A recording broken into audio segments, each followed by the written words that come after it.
Why did the American Army give up the Beretta M9? Hello everyone, I, as always, am Vlad Sparastoria and I know things about shooting. And why exactly did this happen? Why did the American Army adopt the Schweizerische Industriegesellschaft P320?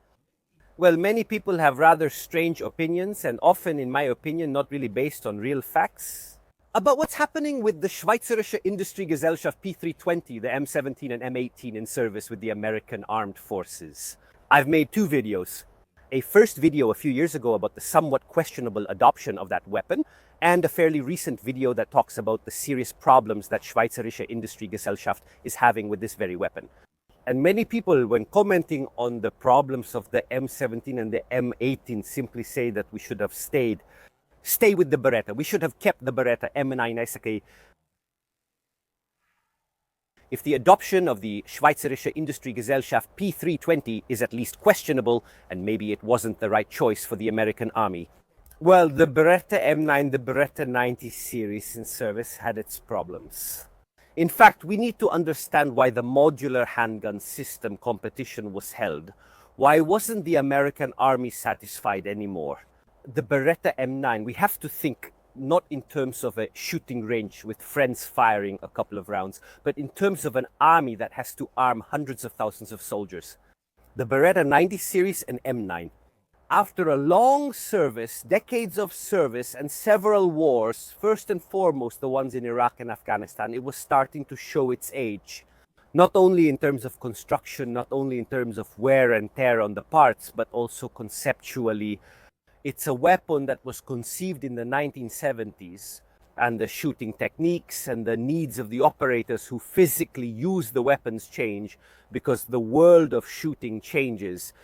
To prepare this video, I used a very interesting 2013 article published in National Defense, a prestigious American military magazine, which talks a bit about the obsolescence of almost all the weapons in the arsenal of the American Army. But in particular, it addresses the issue of pistols. Also because he goes to talk to and actually interviews one of the people responsible for defining what would become, a few years later in 2017, the modular handgun system competition. So we have an excellent first-hand source who goes on to define and address the issues of the Beretta M9, which, I repeat, from the perspective of thinking like the armies. The Beretta M9, the Beretta 90 series for many uses works perfectly fine. It's true that for certain features it shows its age, however, it remains an absolutely excellent pistol in the international law enforcement and military scene. However, we need to understand exactly what the American Army didn't like. The article makes one thing very clear right from the start. The primary reason for replacing these weapons is that these Beretta M9S had simply reached the end of their service life.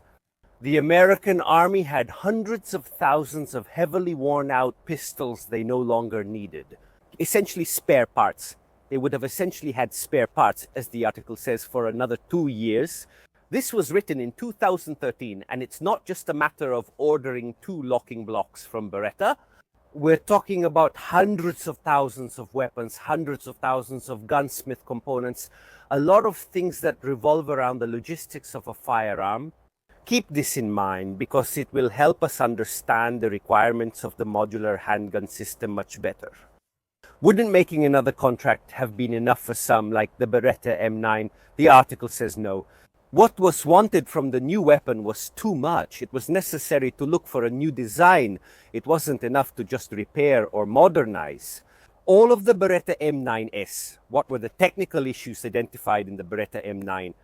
The first one, believe it or not, was about the vertical safety, a device that if you know this weapon, you know very well. Well, this vertical safety, here I actually completely agree with the American Army.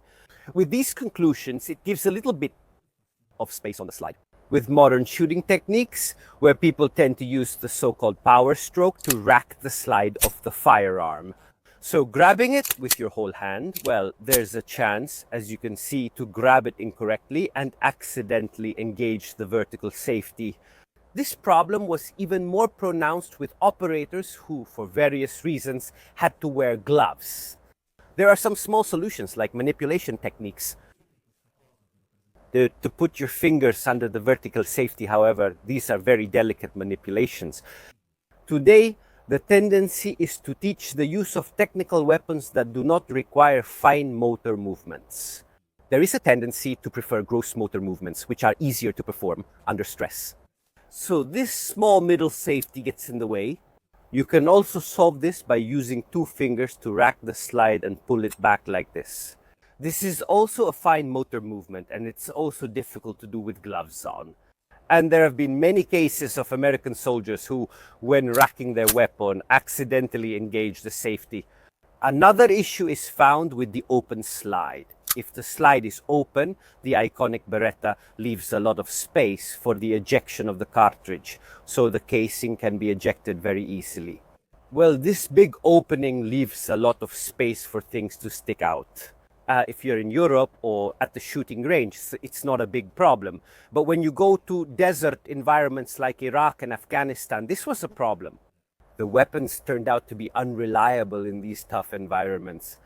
Despite maintenance, this window just leaves too much of an opening for dirt. We can find another criticism in the grip. The grip of the Beretta 90 series is objectively large. Don't say, I can grip the Beretta perfectly. Congrats, here's your medal. However, many people objectively, and I see this even working at the TSN where these guns are used a lot, objectively have difficulty. I'm not exactly a small guy, but if I grip the gun, for example, I can't reach the magazine release button. With other guns that have a smaller grip, I can do it. The grip of the Beretta is big, there's no doubt about it. Other criticized issues included the trigger, which is relatively hard even in single action, at least as far as the military versions are concerned. Also, people didn't like the fact that it didn't have an integrated Picatinny rail for various accessories, nor did it have a threaded barrel. For example, for using key silencers in military applications. Now that we've listed these problems, we can see the so-called solution. Beretta's half solution in presenting the Beretta M903 well. It wasn't a solution. That's why this idea from Beretta was rejected. Because yes, the M9A3 changed the grip a little bit. Yes, the M9A3 added a threaded barrel. However, the Beretta M9 kept the open slide. However, the M9 kept the first listed issue, the safety on the slide. Even though the M9A3 was a perfectly valid weapon, the things it introduced were basically just patches to a problem that, according to the American military, was much bigger. That's why they didn't adopt the M9A3 or won the M9. They wanted something different. Another thing the article points out is that, yes, these weapons could be repaired, but when the frame broke, there was nothing that could be done. The frame, I don't know if you know, legally in the United States, but also in many other countries, it's the only part that is really considered the weapon. It's the part that is legally the weapon. And while parts like the barrel, the bolt, not to mention other smaller parts, can be easily bought in America. The frame isn't that simple. You see, in the context of the modular handgun system of having a modular weapon, but with a frame, a small frame that can be removed from what is the skeleton of the weapon, it uses this trick where the part that is legally considered the weapon, which is the trigger mechanism, is much smaller compared to the whole thing. The structure being freely replaceable makes us think that it's a very important element when it comes to maintenance. It's a very smart way of thinking, and it's a way that considers the decades to come. Do we have these Beretta pistols after 30 years of service where we can no longer replace the frame, or we would have to make a big contract to replace the frames? Which, legally speaking, are not so easily obtainable, but if we get around real frames in quotes, the frames of the weapon are not a regulated part. Well, in 30 years, when our new pistol that we're going to adopt is worn out, it'll be easier to make repairs. Maybe we'll extend the life of that weapon by a few years, saving money that way for American taxpayers.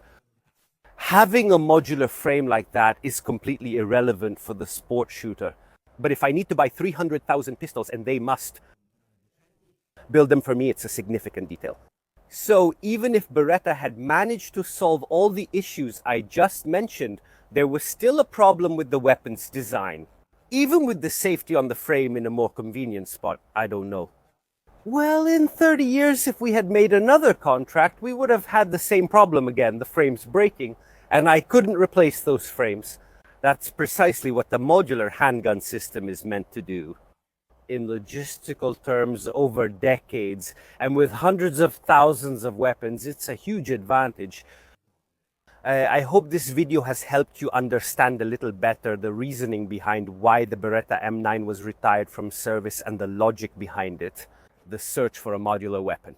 When analyzing any military weapon, you have to think the way armies think, not the way shooters on the firing lines of a shooting range think. If you enjoyed this video, leave a like, a comment, and if you haven't already, subscribe to the channel. Just to be clear, this isn't a polite request. That's all from me for today. As always, I'll see you next time.